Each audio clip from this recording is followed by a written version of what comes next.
Hi, everybody. Welcome to English Digest. I'm Stephanie. And I'm Tom, and today we're going to continue talking about our featured work of literature for this month, Pygmalion, a play by the Irish playwright George Bernard Shaw. All I want to do, Tom, whenever we start, I just keep going, wouldn't it be lovely, lovely, lovely? That's one of the songs. Loverly, yeah. My Fair Lady. Yeah, and that's an example of her accent as opposed to, we say lovely, and she would say loverly. Okay, that's a good example of that. That's something that has to do with phonetics, which is what this play is kind of all about. Remember, it involves these two fellas. Let's see, Mr. Higgins. Pickering. I should probably say Dr. Higgins because he's a professor of phonetics. And his friend Pickering, and they kind of have a bet with each other that they can't raise this this kind of low-class London woman up in society by improving her speech patterns. But, of course, they kind of end up insulting her, and she sort of disappears at the end. Good. And we also did talk about the life and career of Mr. Shaw there, but we're going to go back to the actual play today and talk about some of the themes and ideas in this play, which may be of interest to our dear listeners because it's talking about language and speech and pronunciation and social class and manners and stuff like that. So I'm sure all of you are very much interested now. So let's get to it, everybody. Let's read the entire contents of our lesson right now. Pygmalion explores themes of language and speech, social class and manners, and appearance and identity. These three concepts are intertwined throughout Eliza Doolittle's character development. Higgins and Pickering are experts in phonetics. This field studies how one's background and environment affects one's speech. Higgins can easily determine which region people are from based on their pronunciation. Upon meeting Eliza, Higgins declares that the way she speaks English will keep her in the gutter to the end of her days. He says that he could change her life for the better simply by changing her speech. The late Edwardian era in which the play takes place had a strict social hierarchy, but that weakened as social mobility became possible. Eliza demonstrates improper manners as she climbs the social ladder. She shocks everyone at Mrs. Higgins' party by referring to her aunt's alcoholism, a topic that wouldn't be discussed in high society. While Higgins changes her speech, he often loses his temper and insults her. She only really learns to be a lady because Pickering treats her like one. Much like speech, one's appearance at the time was an indication of social class. After Eliza bathes and changes into new clothes, Higgins and Pickering can barely recognize her. She tricks a party full of high society people into believing that she is a duchess, not only with her new manner of speaking, but also because of the clothes and jewelry Higgins gives her. However, by the end of the play, it is unclear whether Eliza has truly transformed or is just pretending to be a different person. This theme explores the idea of whether people can really make lasting changes to their identities.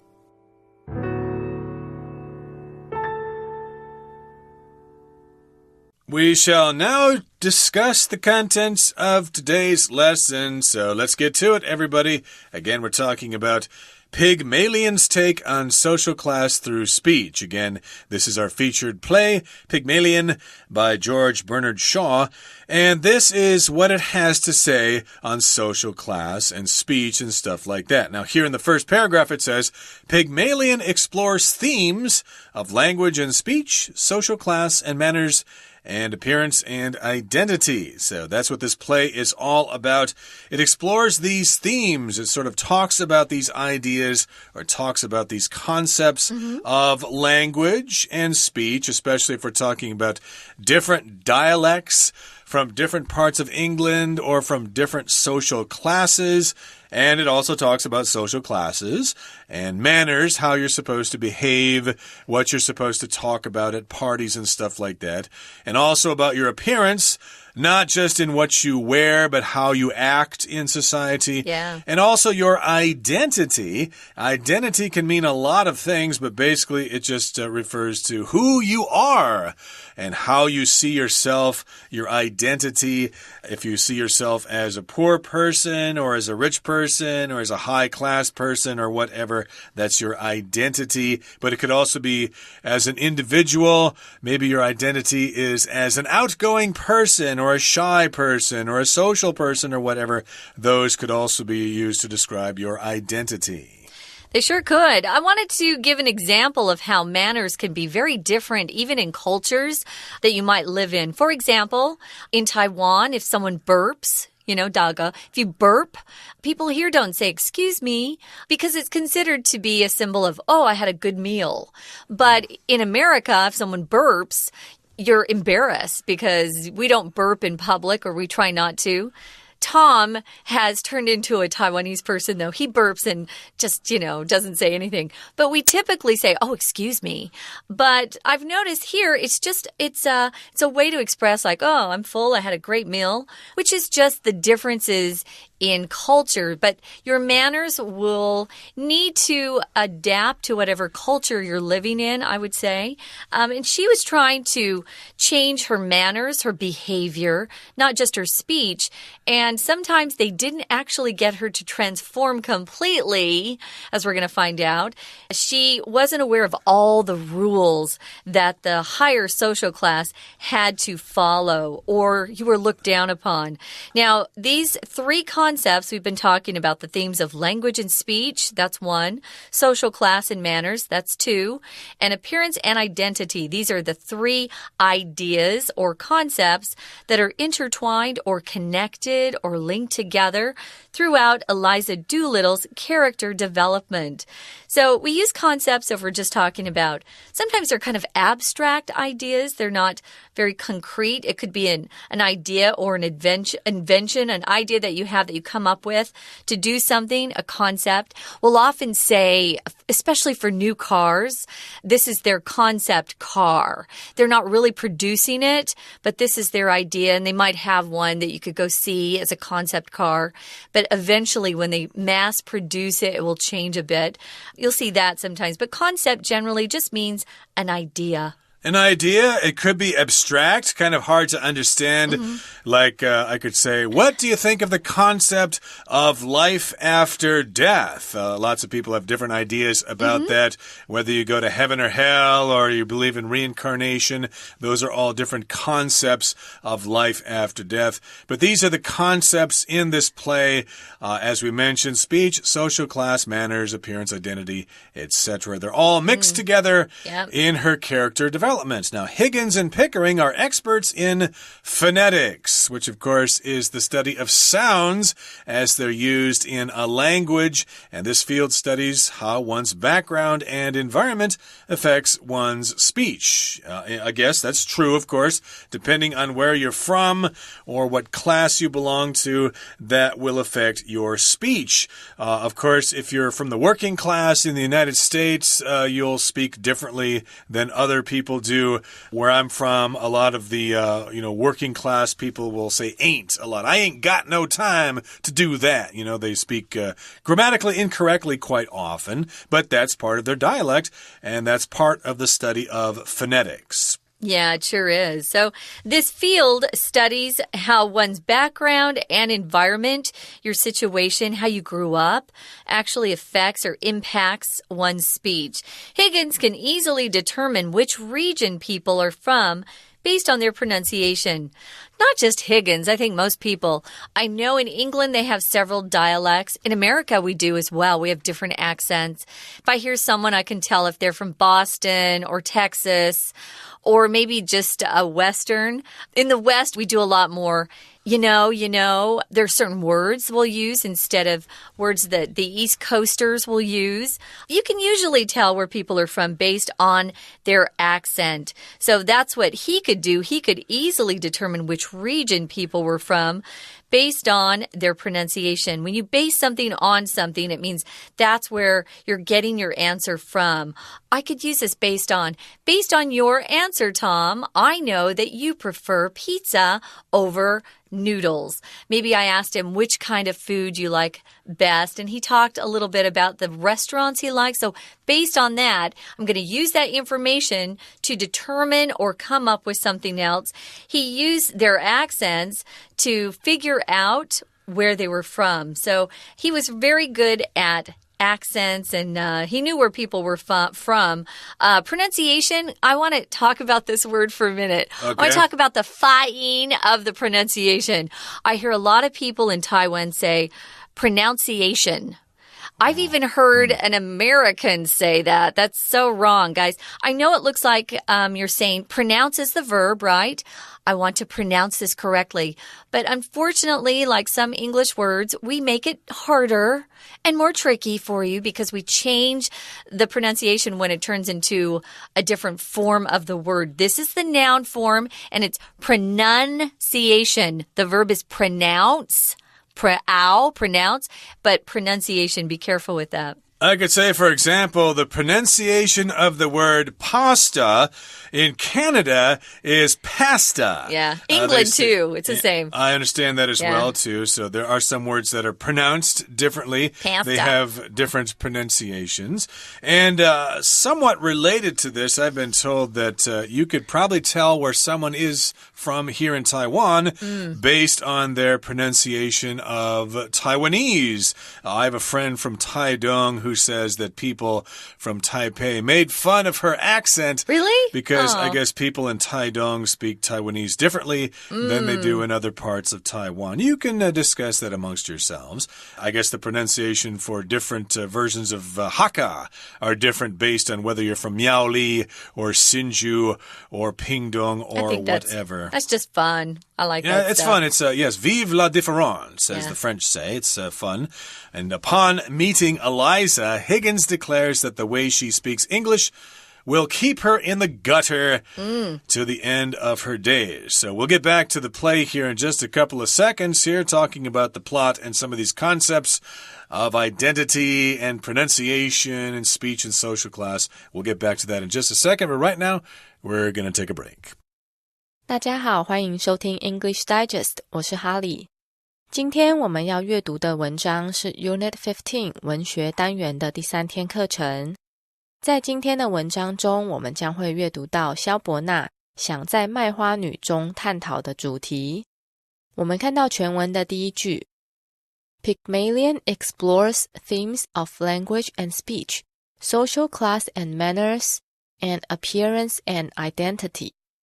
卖花女探讨语言和言语、社会阶级和礼仪，以及外表和身份的主题。本句有一个名词 manner。manner 当礼貌、礼仪时固定用复数 manners。例如 Children usually learn manners by observing their parents. 孩子通常借由观察父母来学习礼仪。manner 做单数时有方法、方式的意思。In a 什么 manner 就是指用什么的方式。例如 Judy always talks to her friends in a rude manner. 朱棣常用无礼的方式和朋友说话。我们接着看到第二段的倒数第二句。Upon meeting Eliza, Higgins declares that the way she speaks English will keep her in the gutter to the end of her days. 希金斯一见到伊莱莎就断言她说英语的方式将会让她永远待在社会最底层。Upon 或 on 加名词或 VING， 然后逗号，再接一完整句子，表示一怎么样就怎么样的意思，就相当于 as soon as 加一个子句，逗号，再接一完整句子，或是 the moment, the instant, the minute 加一个子句，逗号，再接一完整句子。例如 Upon hearing the good news, Jason shouted with joy. 一听到这个好消息，杰森高兴地大叫。这个句子也可以改成 As soon as Jason heard the good news, he shouted with joy. 或是 The moment Jason heard the good news, he shouted with joy. 另外我们可以看到这句用 the way 接一子句，表示做什么的方式。The way 后面也可以接 that 或 in which 再接一子句，就相当于 how 加一子句。例如 I don't like the way in which John treats his coworkers 或是 I don't like the way that John treats his coworkers 我不喜欢约翰对待他同事的方式。这句就相当于 I don't like how John treats his coworkers. We're going to take a quick break. Stay tuned. We'll be right back.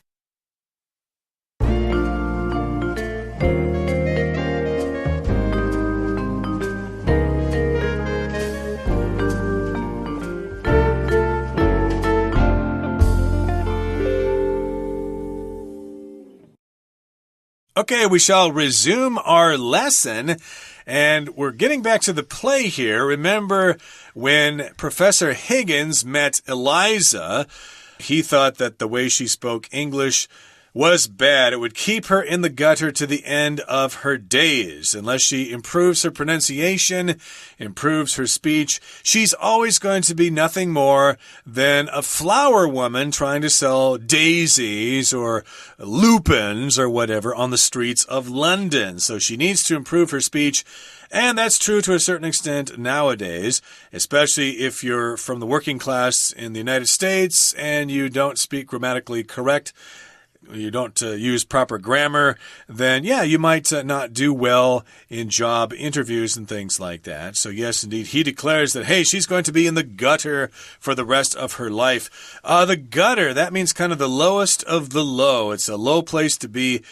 Basically, it means that's where all the waste and the rainwater and stuff is carried away under the streets of the city, the gutter, but it also means the lowest part where people are low-class people are in the gutter. Yeah, so he says he could change her life for the better simply by changing her speech. But we find out it's not just her speech that needs to change. She's got to change her manners and also her appearance and kind of act in a completely different way to fool people into believing she's a duchess in a high society. Moving on to the next paragraph here, we've got the late Edwardian era in which the play takes place had a strict social hierarchy. When you talk about different eras, it's just different time periods in perhaps a country's history. We have the Elizabethan era, which was really famous for Queen Elizabeth and what was popular and stylish back then. Edwardian refers to King Edward VII.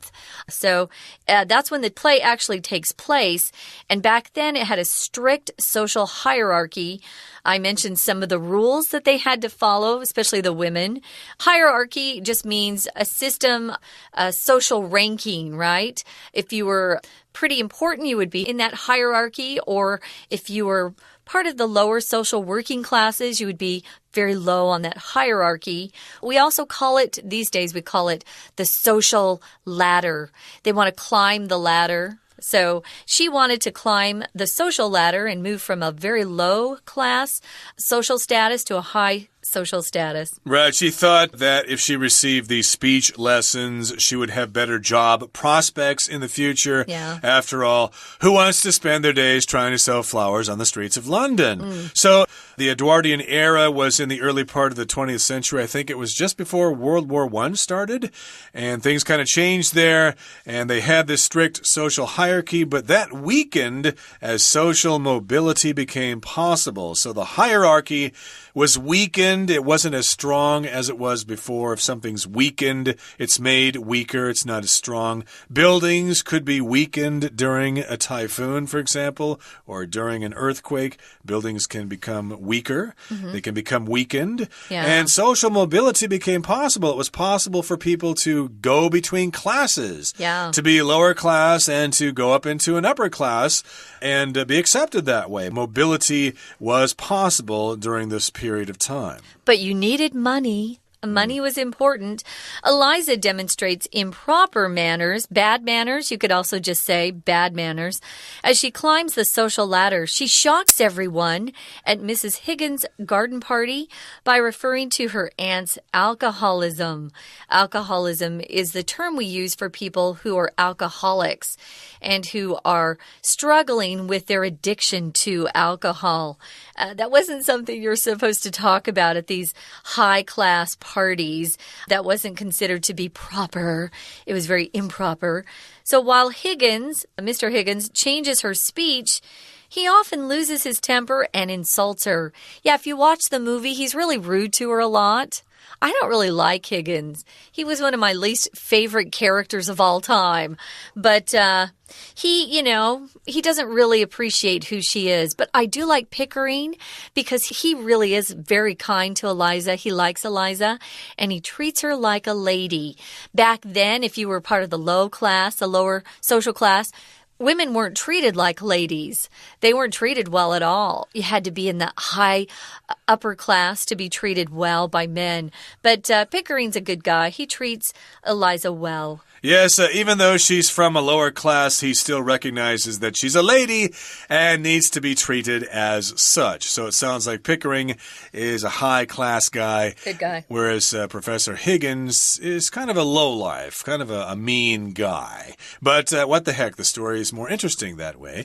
And much like speech, one's appearance at the time was an indication of social class. Your appearance is what you look like, usually based on what you're wearing, but it could also have to do with the kind of people you hang around with and your behavior and stuff like that. Just how you look in the eyes of other people, and your appearance was an indication or a sign of your social class. So here the noun indication is from the verb to indicate, which means to give a sign or to give some information so that somebody can make some conclusions from that. So this was an indication or a sign, that's a very similar word, of your social class. What you wore indicated your class.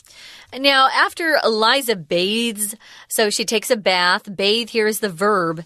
Bathe has the E on it, but the noun form is just bath. So the vowel changes too. After Eliza bathes, that's that long A, and changes into new clothes, Higgins and Pickering can barely recognize her. If you recognize someone, you identify them. You know who they are because you've probably seen them before.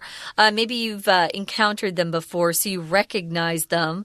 She tricks a party full of these high society people into believing she's a duchess because of the way she talks and also the way she looks. She's quite beautiful. If you trick someone, you play a joke on them or you try to deceive them, get them to believe something's true when it's not. So she tricks this party full of high society people into believing. So trick someone into something else. So she tricks them into believing she's a duchess because she speaks well and she looks gorgeous because she has a beautiful gown on and lots of jewelry, which costs a fortune. Yes, but Higgins gave her that stuff. However, by the end of the play, it is unclear whether Eliza has truly transformed or is just pretending to be a different person. So it's kind of left up in the air by the end of the play. We don't really know if Eliza has totally accepted her new identity, whether she has truly transformed, whether she has really changed, or if she's just acting, or if she's just pretending to be a different person because maybe she needs to make the connections or get some job prospects or something, even though she knows she's still a low-class London person. Deep inside, she might be actually proud of that. To pretend just means to act one way, but it's not really. You could pretend when you're playing with kids, for example, you can pretend that you're a ghost or pretend that you're a shark chasing the kid around the room, but it's all for fun, of course. Yeah. We often just say, let's play pretend, like it's the name of some game, but you're just pretending to be someone else. This theme explores the idea of whether people can really make lasting changes to their identities or not. Right now, we're going to listen to our Chinese teacher, and then we'll be back to wrap it up. 我们接着看第三段的第一句有一个片语 take place。Take place 有发生、举行的意思。要注意，这个片语不可用于被动语态。A serious car accident took place at that intersection yesterday. 昨天那个十字路口发生一场严重的车祸。这句中的 took place 就相当于 happened。我们再举一个例子。The graduation ceremony will take place this Saturday. 毕业典礼将在这星期六举行。这句的 take place 就相当于 hold， 但不同的是 hold 要用被动语态，所以要改成 The graduation ceremony will be held this Saturday. 我们看到最后一段的第三句有一个片语 trick somebody into doing something. Trick 在本句当动词用，有欺骗、愚弄的意思。Trick somebody into doing something 就是指欺骗某人去做某事。例如 The salesman tricked the customer into buying a faulty product. 这位销售员欺骗顾客购买一个有缺陷的产品。另外 trick somebody out of something 就是骗走某人的某物。例如 The fraud ring tricked the old man out of his savings. 诈骗集团骗走这位老人的存款。全文的最后两句都用了 whether 子句。whether 加一子句有是否的意思，做名词子句用，可当句子的主词、受词或补语。例如 I don't know whether it will rain or not in the afternoon. 我不知道今天下午是否会下雨。这句中的 whether 子句当动词 know 的受词。我们再举一个例子。Whether or not you agree with me doesn't matter to me. 你是否同意我的看法对我而言不重要。这句的 whether 子句当主词用。以上就是今天的课程，谢谢大家收听。That's it for today. Thank you so much for listening to our program and for paying attention to our unit on literature. Hopefully you will be inspired yourself to either read this play or see some kind of film adaptation of it at a theater near you. From all of us here at English Digest, I'm Tom. I'm Stephanie. Goodbye. Bye.